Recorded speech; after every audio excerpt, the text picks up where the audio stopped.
अस्सलाम वालेकुम जी। कैसे हैं सब लोग? उम्मीद है सब ठीक ठाक होंगे और खैरियत से होंगे।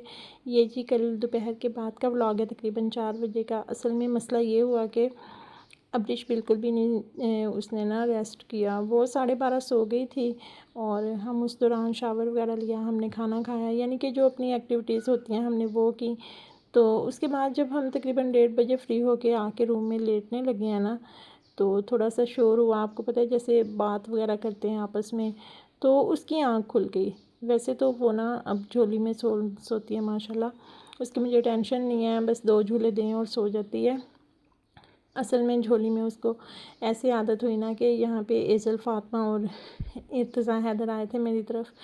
तो दोपहर के वक्त उन दोनों को मैंने 2 चारपाइयों के साथ झोली बांध के दी। तो अब्रिश ने देखा कि ये दोनों भी ना इसमें सो रहे हैं, तो क्यों ना मैं भी लेट के देखूं, मुझे भी झूला मिलेगा। उसने मुझे कहा मामा मैंने झोली बैठना है, तो मैंने उसे कहा कि चलो आओ। मैंने उसको लेटाया ना, वो उस दिन सो गई थी। तो वो लोग तो खैर शाम को चले गए थे। फिर मैंने कहा कि बाद में ना नेक्स्ट डे मैंने दोपहर के टाइम बोला कि अब्रिश आपके लिए झूला बांधूं। कहती है मामा बांध दें। तो मैंने उसको झूला बांध के जब लिटाया तो वो लेट गई और सो गई। फिर अपना मैंने उसकी रूटीन बना दी है।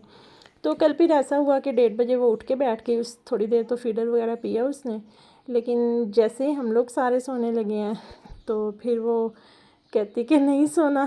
खैर हमने लाइट वगैरह ऑन की और जाग गई थी। फिर मैंने कहा कि चलें, उठ तो गए हैं जल्दी, तो क्यों ना मैं अपना काम निपटा लेती हूँ। वैसे तो मैं कपड़े ना सुबह फजर की नमाज के बाद अक्सर प्रेस करती हूँ, क्योंकि एक तो उस टाइम टेम्परेचर कम होता है, कपड़े इस्त्री करते हुए बड़ी गर्मी लगती है। तो उस टाइम ना मेरा काम निमट जाता है, कोई और काम भी नहीं होता, बच्चे सो रहे होते हैं, नाश्ता भी थोड़ा लेट होता है।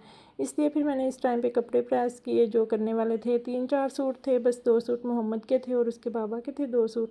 उसके बाद फिर मैं आ गई थी बाहर। काफ़ी ठंडी हवा चल रही थी, मौसम थोड़ा बेहतर हो रहा था। धूप तो थी लेकिन कभी बादल भी आ जाते थे और वैसे भी मौसम बताया हुआ था कि बारिश वगैरह होगी। तो यहाँ पे मोहम्मद मुझे लेकर आया कि मामा जी आए, मैंने अपना खेत बनाया है, मैं आपको दिखाता हूँ। तो ये है जी उसका खेत और इसमें ना वो पानी का छिड़काव कर रहा है। साथ में बकरियाँ हसन ने छोड़ी हुई थी चरने के लिए।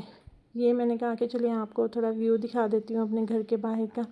हर तरफ हरियाली और सबसे बड़ा मज़ा आता है यहाँ पे। मेरे बच्चे तो इतने हैबिचुअल हो गए हैं और मैं ख़ुद यहाँ पे इतनी हैबिचुअल हो गई हूँ इन 8 सालों में कि मेरा अब शहर में दिल बहुत कम लगता है। यानी मैं जाती हूँ, रहती भी हूँ, लेकिन मुझे ये होता है कि कब मैं अपने घर वापस चली जाऊँ, कब मैं उस खुली फ़िज़ा में जाके सांस ले लूँ। शायद ऐसा होता है कि इंसान जहाँ पे रहने लग जाए तो उस चीज़ का आदी हो जाता है। और वैसे भी शुरू से ना ये है कि हमारी फैमिली इस तरह बंद घरों में और इस तरह की जगह पे नहीं रहती। मोस्टली जो फैमिलीज़ हैं ना हमारी ओवरऑल वो ओपन एरिया में ही रहती हैं, तो इस चीज़ का बड़ा होता है। और अम्मी लोग भी मेरे शुरू से, ये अम्मी का मायका है, यहीं पे पले बड़े हैं। हम भी यहाँ पे आते थे अपने नानों के घर, मामुओं के घर, तो बड़ा लगाव है इससे। और मेरे बच्चे भी अल्लाह का शुक्र है यहाँ बड़े खुश रहते हैं। और फिर रात को हमने देखा कि मौसम काफ़ी ख़राब हो रहा था। फिर हम बरामदे में ही लेट गए थे कि बच्चों के साथ ना बार बार अंदर बाहर आना जाना काफ़ी मुश्किल होता है। लेकिन बारिश तो खैर नहीं आई थी। फिर सुबह उठे, मौसम बड़ा प्यारा था, ठंडी हवा और काले बादल थे, लेकिन बादल आगे ही जा रहे हैं, पता नहीं कहाँ पे बरस रहे हैं। शायद हमारी बारी भी इंशाल्लाह आ ही जाएगी। फिर मैंने 6:30 बजे हाँ जी बच्चों को जगाया और मैंने कहा कि चलिए अब नाश्ता बनने लगा है, आप लोग मुँह वगैरह धो लें, फिर नाश्ता करेंगे। तो यहाँ पे मैंने अपने लिए बिल्कुल सूखी रोटी बना ली थी और मोहम्मद और अब्रिश के लिए पराठा बनाती हूँ। हाफ़ पराठा मोहम्मद खा लेते और उसमें से थोड़ा सा अब्रिश को दे देती हूँ। इस तरह करके ना अब्रिश तो उठते ही चली जाती है अपनी आपी मारूशा के पास। उसको होता है कि मैंने आपी पास जाना है। वहाँ से जाके बेशक वो फ़ौरन आ जाए, उन्हीं प्यारों वापस आ जाए, लेकिन उसने एक चक्कर लगाना ज़रूर होता है। और सम टाइम उधर चाय वगैरह पी लेती है, नाश्ता भी कर लेती है। बच्चों के साथ आपको पता है बच्चों का ना दिल बड़ा लगता है और वो बड़े खुश रहते हैं। तो मोहम्मद भी उसके पीछे पीछे ही चला गया था। खैर मेरे नाश्ता बनाने तक ना फिर वो आ जाते हैं, अगर ना आए तो फिर हम खुद ही आवाज़ दे देते हैं। और मैंने यहाँ पे ये वाला पराठा बनाया। उसके बाद ना एक रोटी रात की पड़ी हुई थी, उसको मैं आपको दिखाती हूँ कि कैसे बिल्कुल आप फ्रेश कर सकते हैं। उसको ना आपने हल्का सा लगाना है पानी, और पानी लगाने के बाद फिर उसके ऊपर थोड़ा थोड़ा घी लगा के ना उसको कपड़े से ऐसे दबा के उसका पराठा बना लेना है लाइट सा। तो वो बड़ी मज़े की और क्रिस्पी लगती है। अचार के साथ स्पेशली खाएं तो बहुत ही मज़ा आता है। अच्छा, कुछ लोग रोटी को जब सेंकते हैं ना, वो भी इसके साथ जो रोटियों वाला रुमाल होता है ना, जिसको पोना भी कहते हैं, पोने के साथ सेंक लेते हैं, लेकिन मैं हमेशा चिमटे के साथ सेंकती हूँ। एक तो वो जो वाइट वाइट रोटी होती है ना, जिसके ऊपर कोई काला फूल नहीं होता, वो मुझे ऐसा लगता रहता है कि वो कच्ची है, और मतलब बड़ा मुश्किल होता है खाना मेरे लिए। तो मैं तो सही रोटी को जैसे कहते हैं ना, पका के और सही सेक सेक के खाती हूँ, और मेरी यही हैबिट भी है।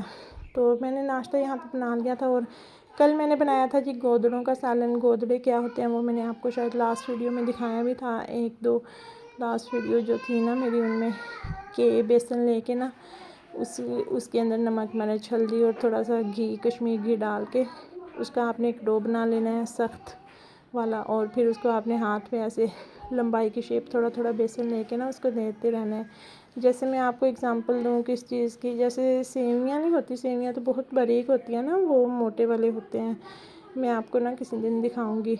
तो ये मैंने सालन रख दिया था ओवन में गर्म होने के लिए, और सालन कम था लेकिन अचार ले लेंगे साथ। नाश्ते में मोस्टली मोहम्मद अचार की मिर्च ही लेता है। लास्ट ईयर तो मेरा अचार ख़राब हो गया था, इस दफ़ा भी मैंने बनाया ज़रा एहतियात के साथ, तो अल्लाह का शुक्र है मज़े का बना है। और नाश्ते के बाद फिर मैं सारा किचन क्लीन करती हूँ। किचन क्लीन करने के बाद फिर मैं डस्टिंग स्टार्ट कर देती हूँ। पहले किचन की डस्टिंग की, उसके बाद बरामदे की, फिर बेडरूम की। जब सारी डस्टिंग हो जाती है ना, उसके बाद मैं झाड़ू लगाती हूँ, क्योंकि अगर पहले झाड़ू लगाएं और फिर डस्टिंग करें तो वो आपको पता है बेड पे, चारपाइयों पे इधर उधर कुछ ना कुछ कचरा वगैरह होता है थोड़ा बहुत जो नीचे गिरता है, तो वो फिर कोई फ़ायदा नहीं होता मेरा, यानी कि जो कॉन्सेप्ट है। तो मैं उसी के अकॉर्डिंग फिर करती हूँ कि पहले डस्टिंग की, फिर लगाया झाड़ू, और फिर पोछे लगा दी, तो सारा जो फ़र्श है ना वो नीट एंड क्लीन हो जाता है। ज़्यादा टाइम नहीं लगता, 8 बजे से पहले मेरा काम ख़त्म हो जाता है। उसके बाद मैंने करवाना होता है अब इसको नाश्ता। और यहाँ पे स्मीना भागी भागी आई कि किचन में ना चूहा आ गया है। तहमीना बर्तन धो रही थी और स्मीना बना रही थी चाय मामू के लिए। तो इन दोनों बहनों ने चीखें मारी हैं, किचन से बाहर निकली हैं, सारे परेशान हो गए हैं आखिर क्या हुआ है। तो कहती हैं कि चूहा आया है, चूहा आया है। इनसे पूछें चूहा किस जगह है, बताएं ना। तो मामी फिर ज़रा इनके साथ सीधी हुई। मामी ने कहा आखिर ये तो बताओ कि किधर है। फिर खैर हस्बैंड आए हैं यहाँ पे बड़ा सा डंडा लेके कि चूहे को निकालते हैं। चूहा ना पहले तो मिल नहीं रहा था, फिर पता चला कि वो शेल्फ़ के ऊपर चढ़ के ना बाल्टी के पीछे दुबक के बैठ गया। तो यहाँ पे एक शॉपर लगाया हस्बैंड ने कि वो इस साइड से आएगा ना, शॉपर में गिरेगा तो उसको हम पकड़ लेंगे और उठा के बाहर फेंक देंगे। खैर पकड़ा तो वो नहीं गया, उसको ना इसकी डंडे की चोट लगी है। और अब्रिश इतनी एक्साइटेड हो रही थी, इतनी वो हो रही थी ना कि कहाँ पे चूहा है, कैसे पकड़ेंगे उसको। हमारे साथ साथ थी मोहम्मद, इस टाइम पे बाहर था, अगर वो यहाँ पे होता उसकी तो खैर से पूरी डॉक्यूमेंट्री तैयार हो जानी थी। अच्छा मैं आप ये देखें यहाँ पे उसको चोट लगी है, लेकिन वो इधर ना शॉपर की साइड पे आने के बजाय पता नहीं कैसे उसने जगह बनाई। ये देखें नीचे, वो देखें निकल के ना नीचे गिर के, और चीज़ों के नीचे से, वो फ्रिज के नीचे से होता हुआ बाहर चला गया गेट के पास। और फिर खैर उसको भगा दिया था हमने। और बस यहीं तक था जी आज का व्लॉग। इंशाल्लाह ताला आपसे नेक्स्ट वीडियो में मुलाकात होगी। तब तक के लिए अपना बहुत सा ख्याल रखिएगा और दुआ में याद रखिएगा। चैनल को ज़रूर सब्सक्राइब कीजिएगा। और मोहम्मद ने ना कल एक व्लॉग रिकॉर्ड किया था अपने तौर पे, बेडरूम में ना हर चीज़ दिखाई थी, और साथ साथ उसने वॉइस भी किया था। तो मैं चाहती हूँ कि मैं आप लोगों के साथ वो भी शेयर करूँ। एक तो उसको भी उससे कॉन्फिडेंस आएगा, वो भी खुश होगा, और दूसरा आप लोग भी देखेंगे, आप लोग भी कमेंट्स करके बताइएगा कि कैसा रहा उसका वीडियो। और ये है जी मेरा गांव, जो कि मैं आपको दिखाती रहती हूँ वक्तन फ़वक्तन। ओके जी, आपसे इंशाल्लाह नेक्स्ट वीडियो में मुलाकात होगी। तब तक के लिए अपना बहुत सा ख्याल रखिएगा और दुआ में याद रखिएगा। अल्लाह हाफिज़, बाय बाय, फ़ी अमानिल्लाह।